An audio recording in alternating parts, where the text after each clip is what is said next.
But there's a formula somewhere that I've done on the air pressure versus, at least in caves. And I can't remember which way it goes on that. I got a question. Yeah.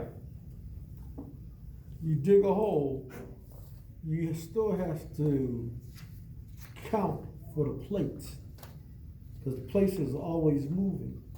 Okay. I don't know which direction it's moving, and that would be friction. Because you have plates. And I guess what the seismologists is, they deal with plates. That's why you have earthquakes. Yeah, no. But they moving at different speeds. I don't know if it's this way or that way. It doesn't matter, because you cut I that. think I'm gonna have to go back to, we've got a mysterious planet that happens to the same mass and radius of the Earth, but it has a uniform density all the way through. Yeah.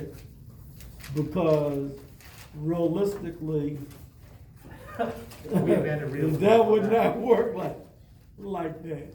Because you got a lot of different things playing a part. Have you ever done that amusement park game where you've got the spiral like this and you're trying to take a ring down it without touching it? No, because I don't like amusement parks. The guy let me do, it wasn't spinning when I was doing it, and I wasn't doing it for prize, I just wanted to see how easy it was to do when it wasn't moving at all. It was not particularly easy when it wasn't moving at all, at least for me. But it's the type of thing that if we threw in the spinning of the Earth, we threw in the fact that the density is not the same,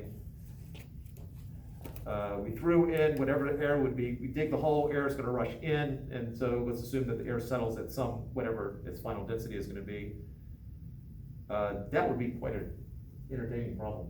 Well, it's But I just think I like, would have to solve that with brute force, because I suspect you quickly get to a math equation that you can't really solve easily.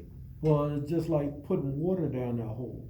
Because at one point it's going to turn this way, then the next point is going to go the opposite. Well, it depends. Because and just it like also would when you depend flush, on- it's just like when you flush a toilet, it goes a certain direction.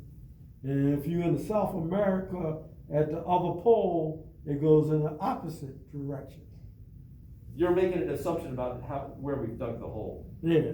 If we dug the hole From the North Pole to to the the South Pole, okay, that makes it a little bit easier. So he could jump through without having to worry about the Earth's rotating. Right.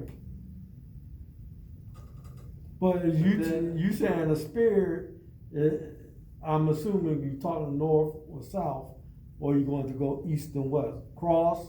So If you're going cross, or you're going up and down.